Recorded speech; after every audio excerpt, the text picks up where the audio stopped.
To auscultate the posterior thorax, begin at the apices and proceed downward, moving systematically from side to side and comparing the sounds in symmetrical areas.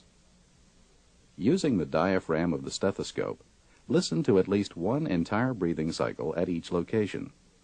Listen to the duration, pitch, and intensity of the inspiratory and expiratory sounds, decide what type of breath sounds you're hearing, and note any added sounds. Now this time, breathe deeply through your mouth. Let me know if it is uncomfortable. During auscultation, have the patient breathe deeply through his mouth. If the patient becomes uncomfortable, allow a rest period. Now let's listen as the examiner auscultates.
If you hear bronchial or bronchobasicular breath sounds where they should not be, listen for transmitted voice sounds.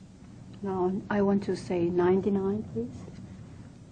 While auscultating the chest, ask the patient to say 99. 99. Voice sounds that are louder and clearer than normal are called bronchophony.